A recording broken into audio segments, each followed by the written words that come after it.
Welcome everyone to our introduction class meeting for the week of 8/2/17. I'm glad to have you here again. Sorry about last week. I was in San Jose for the Academy Support Center and Instructor Training Center partner meeting, which was a very good meeting. Lots of exciting things going on with the Cisco Networking Academy, and just some good things going on, which I'm very happy about. Today what I want to do is go back and do a little bit of review on our IP subnetting to make sure everybody is okay with that and where we're going at.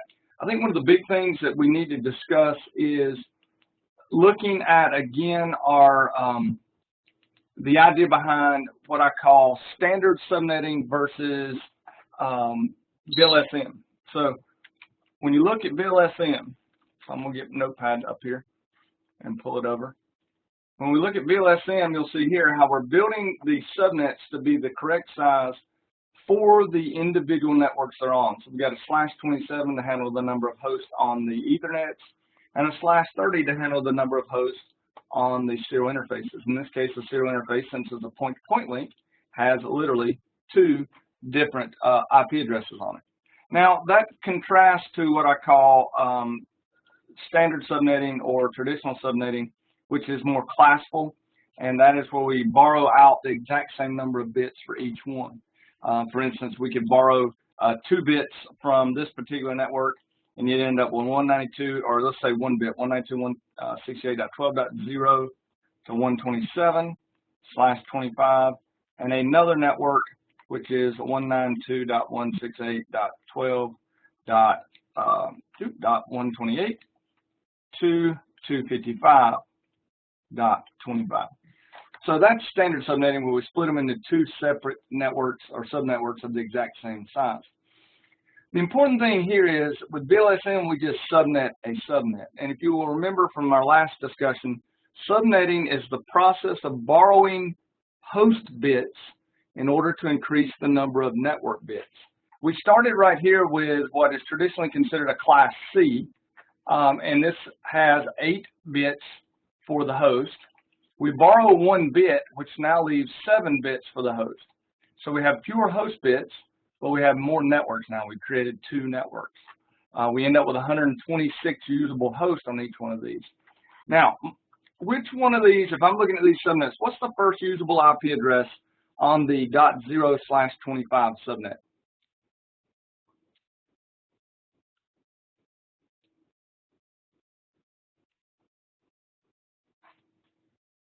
It would be 192.168.12.1/25, because that is the first IP address where the host bits are not all zeros. You cannot use the 0 as a usable IP address, because the 0 is the network or subnetwork address, and it's also all zeros in the 7 host bits. And you cannot use the 127 as an IP address, because it is all ones in the host portion of the address. So the usable IP addresses on this subnet are 192.168.12.1 to 192.168.12.126/25. And one thing you always notice on your usable host, the first address that is usable will always be odd, the last address will always be even. So that's something here. So down here, our first usable is .129/25. I'm not going to write the rest out. And the last usable is .254/25. And that is 2 equal subnets of 2 to the 7th host, which are available. So that's basic subnetting. Now, if we wanted to VLSM this, all we had to do is this. Let's imagine that we wanted to VLSM this, and we decided we're going to, we need to go further, and we need to, oh, question, okay. Got a question mark? Go ahead, let me know. You can type it in, or you can just say it, speak it. Okay. No question. All right, well, we'll move on then. Well, let's imagine that I wanted to keep this one subnet of 126 hosts. I'm going to use it, but I need more networks.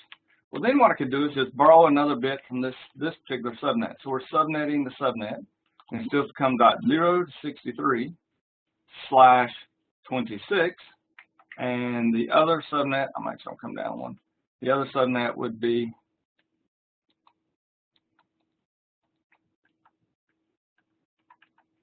192.168.12.64 to 127/26. So you can see here, I split this subnet, okay, into two separate subnets by borrowing an additional bit.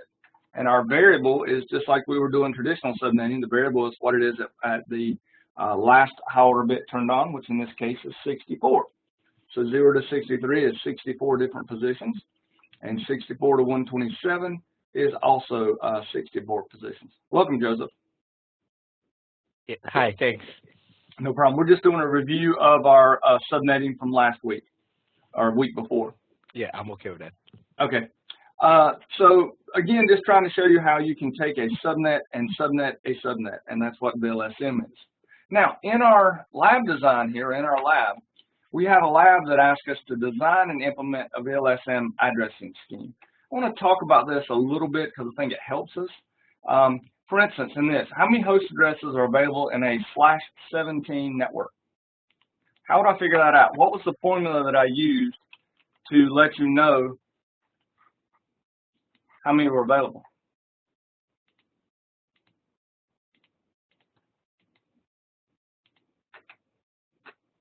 Anybody? Remember the formula I gave you, which was to determine the number of hosts on a network, you go 2 to the h bits minus 2 equals number of usable hosts. Okay, so if it's a /17 network, all right, there are normally 32 bits in a class, or excuse me, 32 bits in IPv4 address, so 32 minus 17, which would give us 15. So we have 15 host bits left over. So we go 2, raise it, and I'm going to use a little caret here because it's traditional 2 to the 15th minus 2 equals, and off the top of my head, I'll have to do that in here because it's 32,768 minus 2, so it's 32,766 number of hosts. Now, what they ask you here is they say, okay, we're giving you this. Are there enough hosts to cover what's needed in this topology diagram? So let's go back up here. How many hosts do we need? We need 16,008, that's 24, 25, 26, 30, 31,000, 31,500, and then you need 2 on each one of these, so 2, 4, 6, so 31,506 hosts. And you need a total of how many subnets on this? If you're looking at this network, how many subnets would be needed?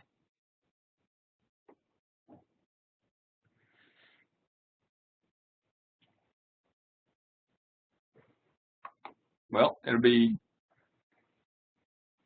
okay, Mark doesn't have, no, Mark doesn't have a microphone, that's fine.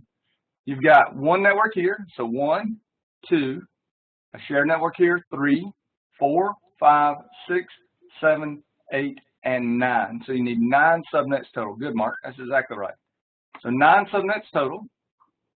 And what they always have you do, and this is the best way to do it, is determine the largest subnet. So the one that's going to have the most host addresses on it, which would be this one right here, so 16,000 hosts.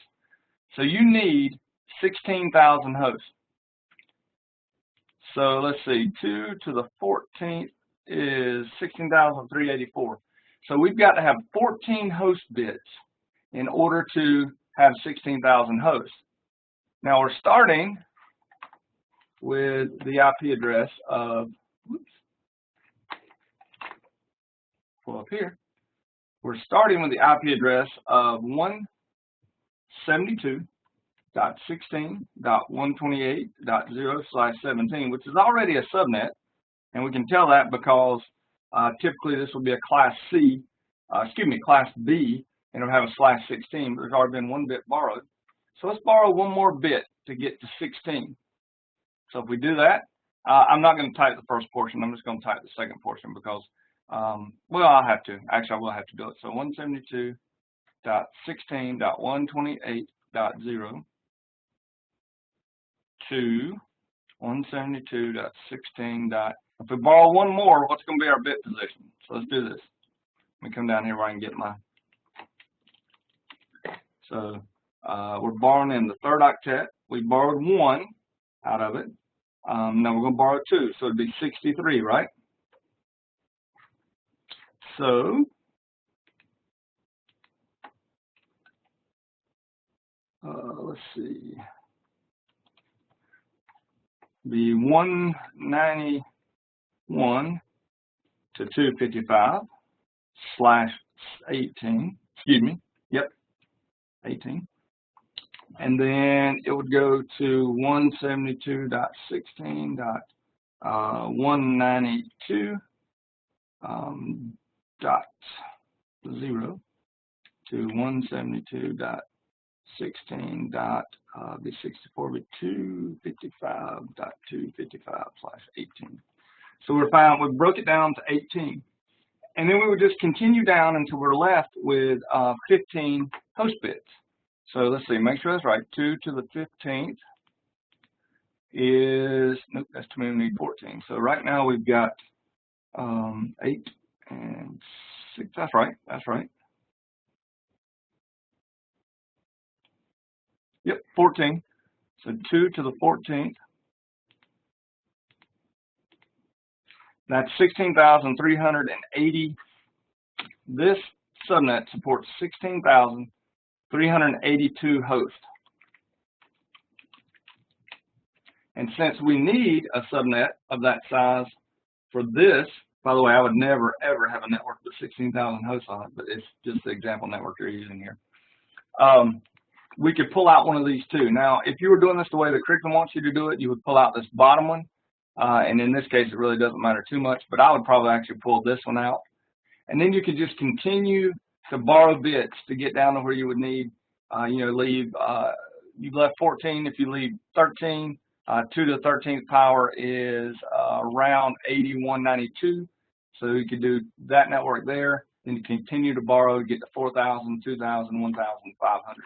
All the way down. So you just continue to subnet this subnet until it matches all the requirements that you need. Now, if I did use, let me ask you a question. This is weird here, and let's say I did pull the first subnet out. Okay, so this one here. Is this IP address usable?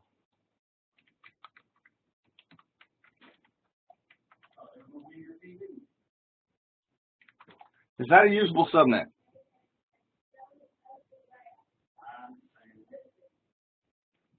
Or is that a usable IP address, not subnet? Is that a usable IP address? Anybody?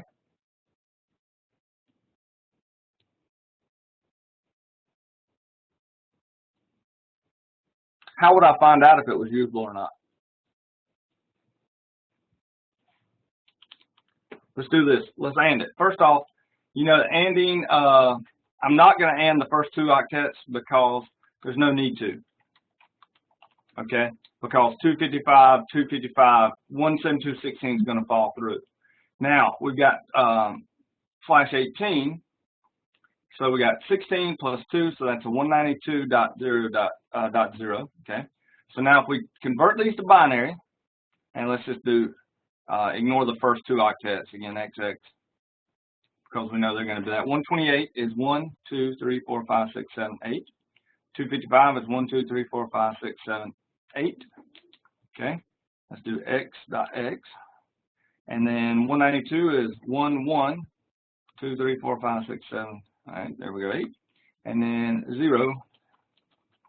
All right, so if we AND these together, remember, a 1 and a 1 is a 1, a 1 and a 0 is 0. Okay, and then all zeros are 0 and 0, 0, 0.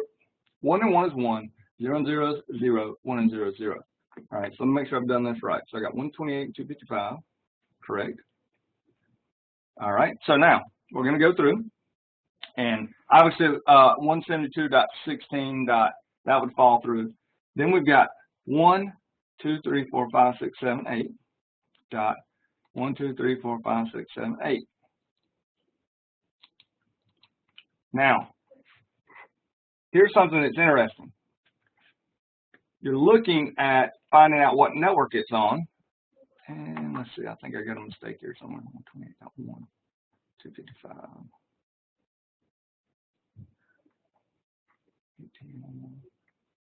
So we end up with 172.16.1.0/18. It's our subnet address.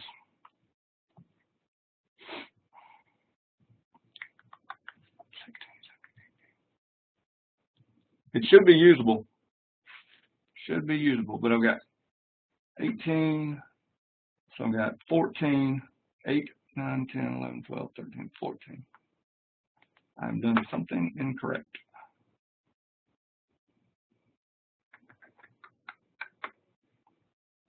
That is the usable address, I know. Kelly? Yes, where I make a mistake, Joseph? Yeah, it's supposed to be up to 254. That one is the broadcast address. The last one will be a broadcast address. But it's not a broadcast address, so it's all inside of here. If it was 191.255, yes. Oh, okay, yeah, that address is a usable address. This is usable, yeah. Now, if it was within that range. Correct. I've just done something wrong with my math. Oh, okay. Let's see what I've done here wrong. Because 128 is 10, and then 255 is this.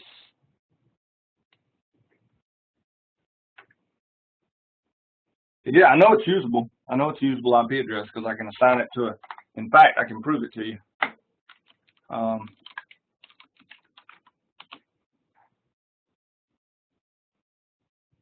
We can do the following. I'll show you how we can prove it's usable.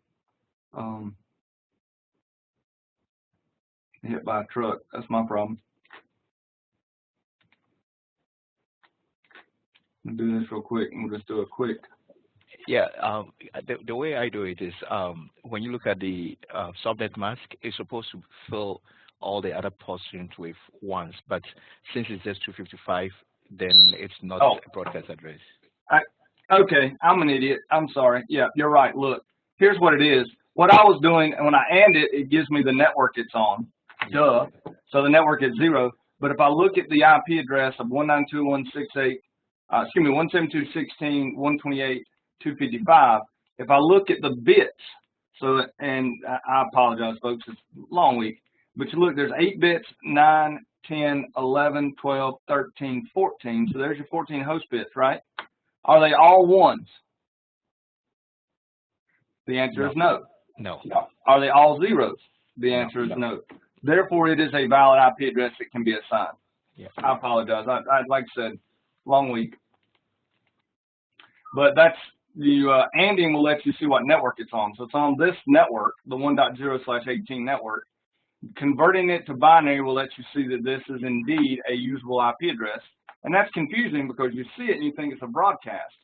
But because it's /18, it is not a broadcast because not all the host bits are ones and not all the host bits are zeros. So you have to look at all 14 bits, not just one particular octet. There, that makes sense now. Sorry, folks. Again, I confused myself. It happens. Are there any questions about that? Okay. Now, what about 191.255? If we look at 191.255 and we convert it to binary, it is the following.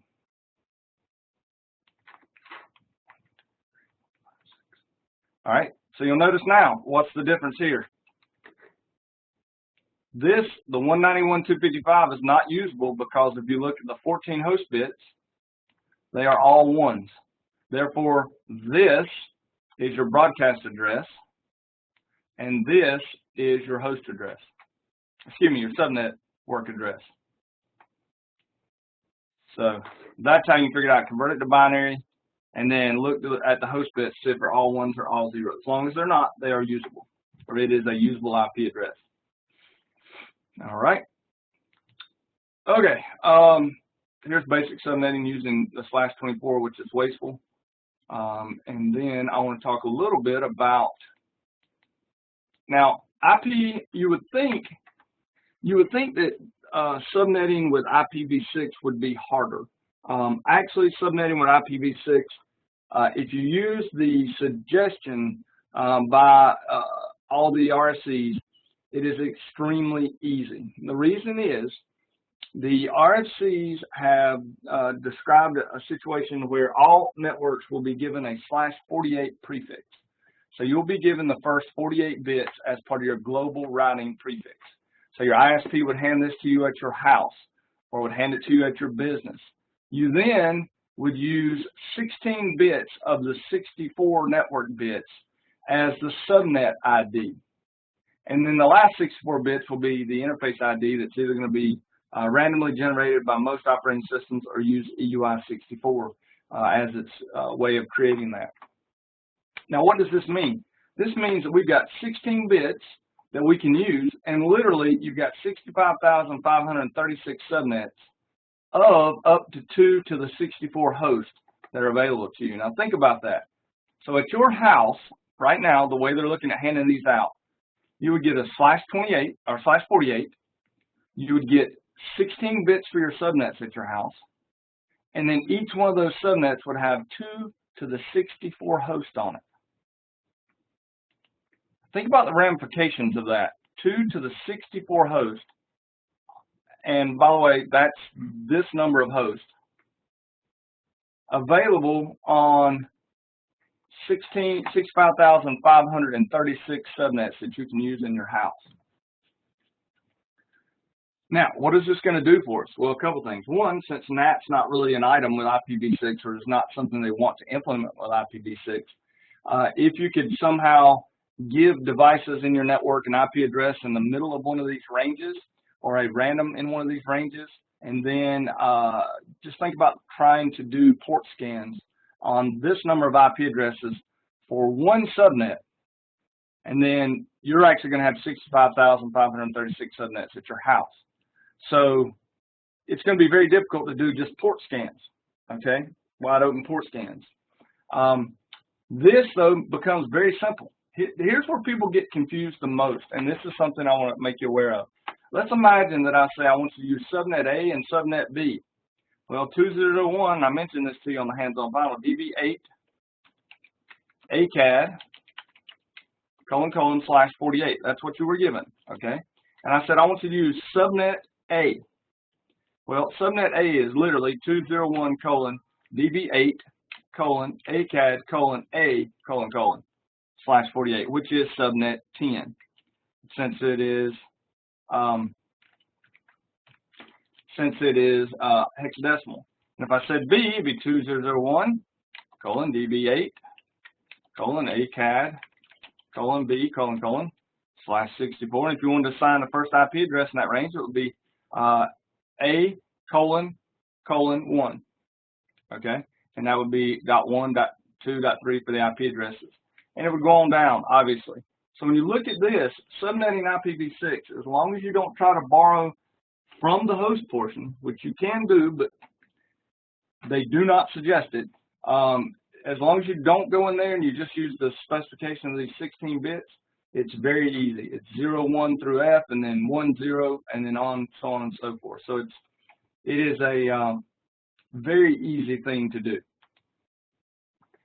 And that's what they're showing here, just going in and pulling out subnets and applying them. Okay, ACAD, there's subnet 1, 2, 4, 5, and they didn't put off the leading zeros. Now that is a huge waste of space right here, but honestly, that's what they're saying for us to do inside of the specification. So that is what it is. It's not the best thing to do, but it is available. Are there any questions on subnetting? I apologize for my mix-up on how to determine if an IP address is valid or not. Remember, you convert it to binary, look at the host of bits. If they're all ones or all zeros, it's not a usable address to assign to a host. Otherwise, it is available to assign to a host. Yeah, I have a question. Shoot. Regards to this IPv6, will that formula still apply where you have to throw out 2 of the IP addresses? What do you mean? I mean, will the network address and the broadcast address, will there be a broadcast address in the first place because it's IPv6? Yes. Yes. Yes. So the number that you showed us, that's 2 raised to the power 64 per each subnet. We need to throw 2 IPs out. Right. But there's 18 quintillion. Yeah. There's 18 quintillion host addresses in each one of those subnets. Yeah, that would be great. I can use it for my microwave and garage and everything. Oh, everything. Yeah. Yeah. Your nanobot swarm that's going to go around and. I will tell you this though. I saw an interesting statistic that said by, I think it was 2030, 1 million devices per minute will be added to the internet. So yeah, think about that. That was one of the statistics they shared last week. That's pretty amazing. But you know, think about the number of things in your house now that have IP addresses on them, and how much that's grown just in a short amount of time. All right, I'm going to jump forward. We got about 25 minutes if there are no other questions. I'm going to talk about the transport layer. Again, I'm not going to spend a lot of time on this because the transport layer is pretty simple. The Osi Transport Layer is, I always tell people it allows things to be delivered intact, in sequence, and unduplicated. And then at the same time, I turn around and tell you there are certain protocols working at the transport layer that are not connection oriented.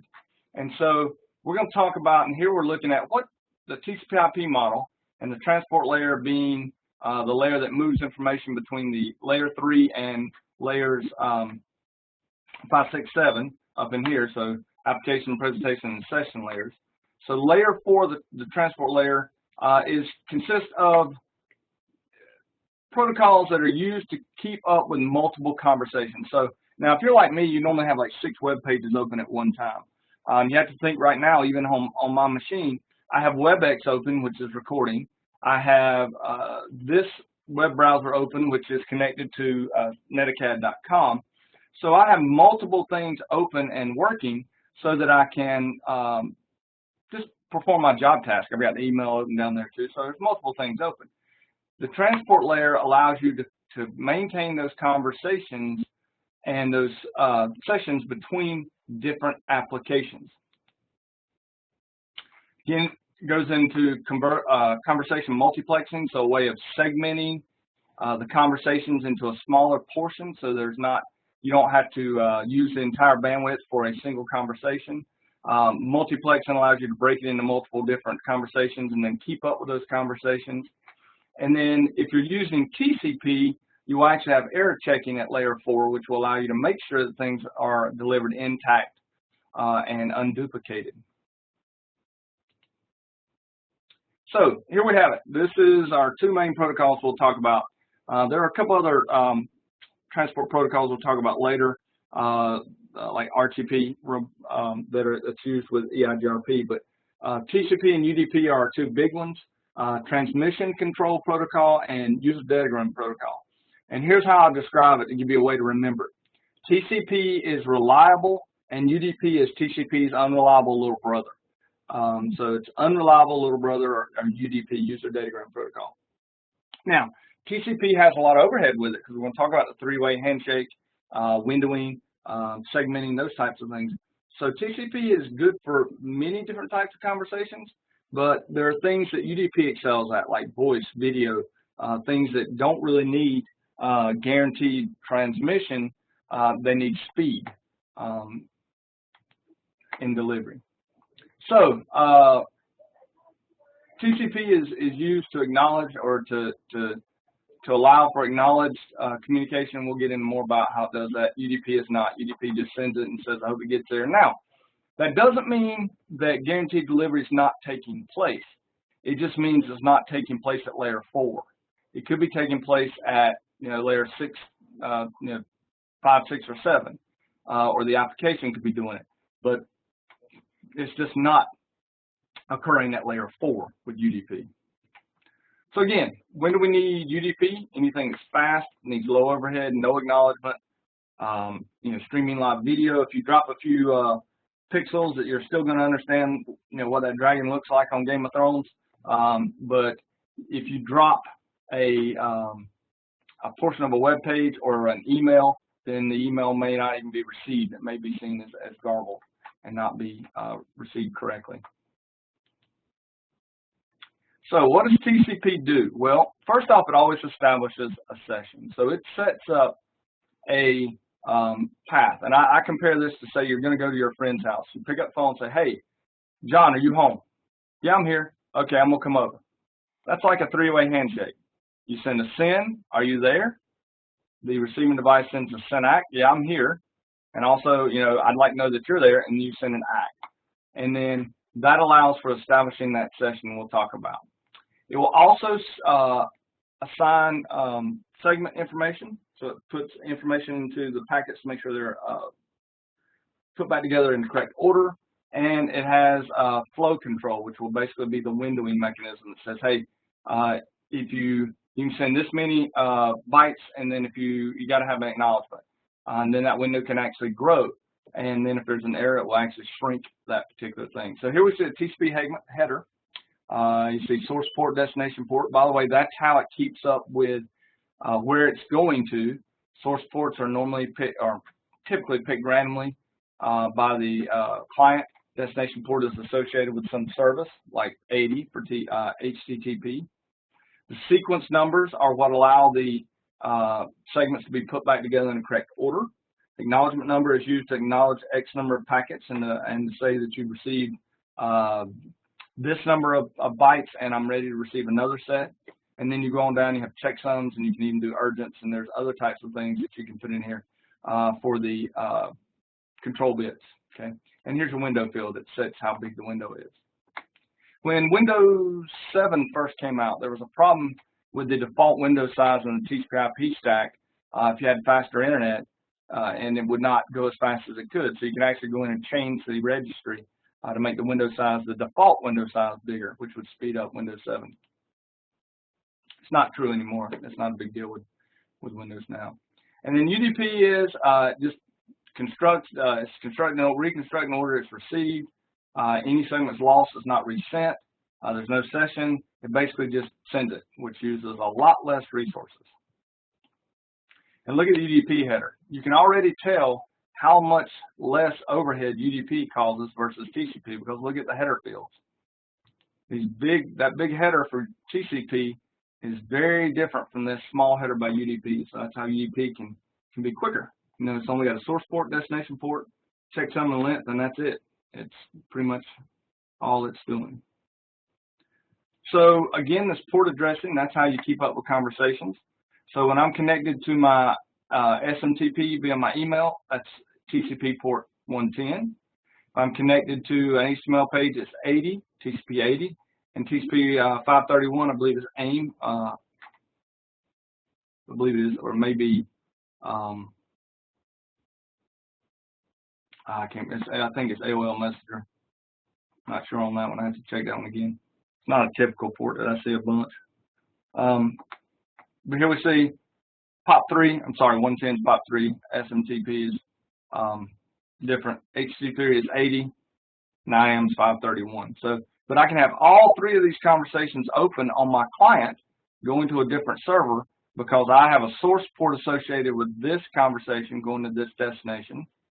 And then I have a source and destination here and here. So I've got three different sessions or applications being tracked.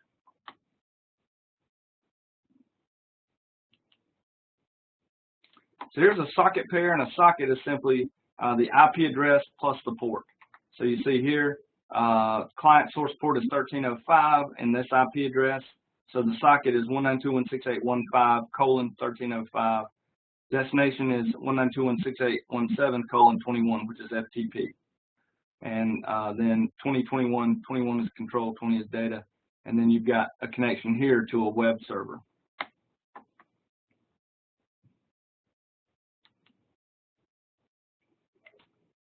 And then here are port number groups. Some of those well-known are 0 to 1023.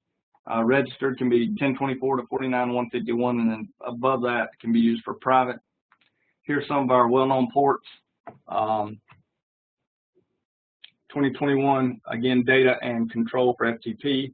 22 is secure shell or SSH, 23 is telnet, 25 is SMTP, 110 is POP, 53 is DNS. Now DNS is interesting. You'll notice DNS is listed as using both UDP and TCP. That is because DNS connections between two DNS servers typically use TCP. DNS connection from a client to a DNS server use UDP. So it depends on what kind of information is being sent with DNS as to which of those two is used. 67, 68 is DHCP. One's boot P, one of them is boot. Then you got 69 for TFTP, 80, 110, 143. You don't have to remember all these. Just I would remember most of them. Just kind of, I mean, really the DHCP one you don't see much. Occasionally that gets blocked by an ACL and you have to know it. So that is something to consider. If you ever want to see what's connected to your machine, the netstack command is a really good command. It's also a good way to find malware on your machine because all the connections from your PC out should be visible here. And if you're connected to absolutely nothing and you do a netstat and you see mysterious connections, that can be that you're connected to a botnet.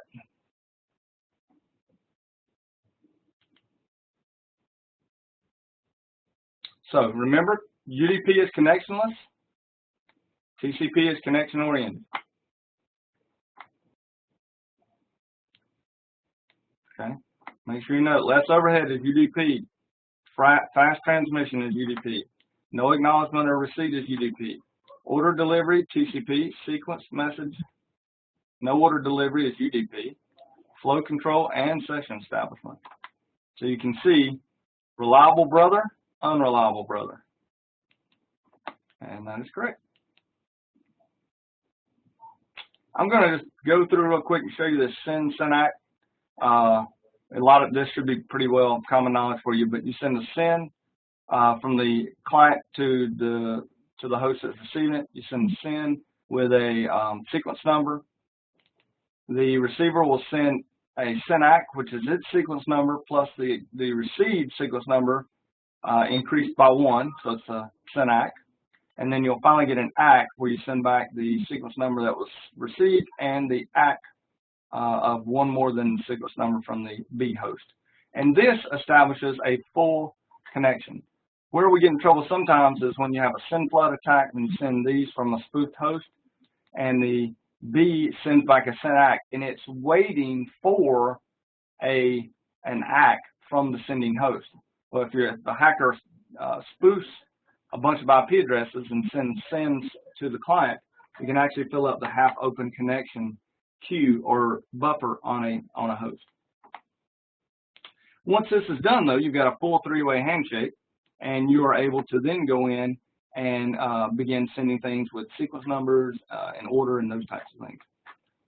You also can TCP ends its connection, so it can send a FIN, it gets an ACK, it sends a FIN back, and gets an ACK. And this is an orderly closing of a TCP session. There's also a way to drop it with a reset, which is not an orderly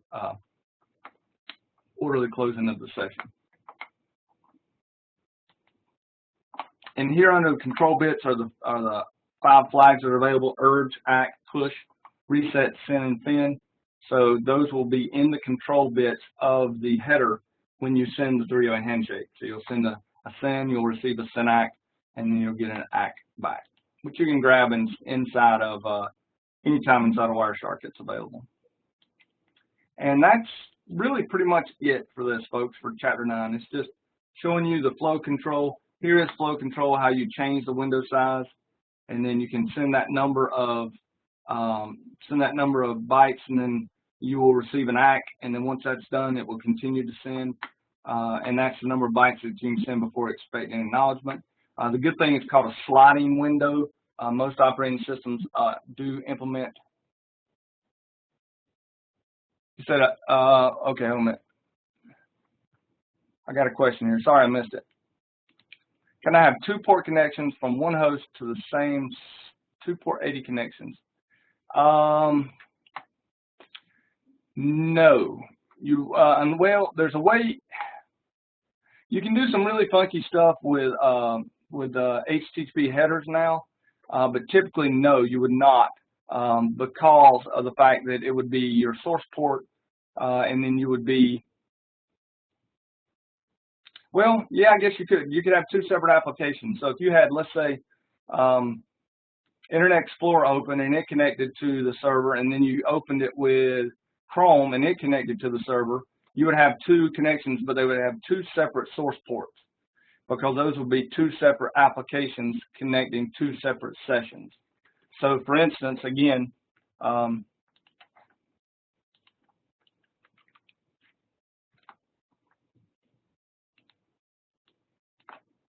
good question, very good question, Mark. So if I had this, going to netacad.com,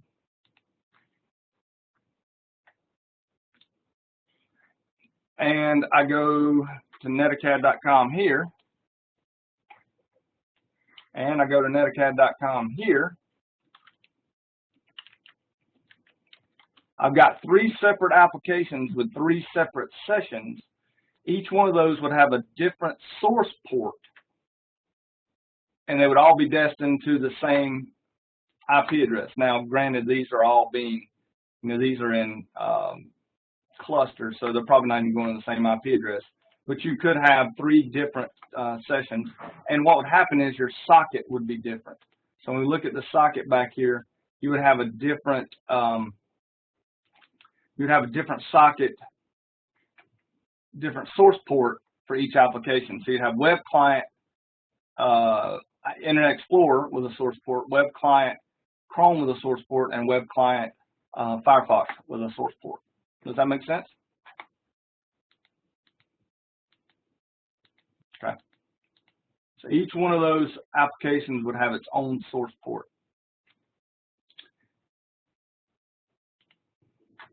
So here we have the reliability. So you have segments that are going to be, once they are received on the receiving end, they may all take different paths, but once they're received on the receiving end, because of the sequence numbers, they are placed back in order. And there's all kinds of little videos you can see here. And if there's congestion, so for instance, if you send segments and they have to be retransmitted, you can actually, well, I was talking about that sliding window size, you can expand if there are no errors, or you can retract the size of the sliding window based upon what is needed and the what's going on the network. And you see here, UDP, since it's unreliable and connectionless, the datagrams got there, and they're not in the right order, and they will not be put in the right order by layer 4 anyway. They may be put in the right order by higher layers, but not by layer 4. So, and this is showing you that very same thing. So some applications that use TCP, HTTP, FTP, SMTP, Telnet, and remember they all ride on top of IP. Same for UDP. UDP rides on top of IP. DHCP, DNS, SNMP, Simple Network Management Protocol, TFTP, VoIP, and IPTV all run on UDP.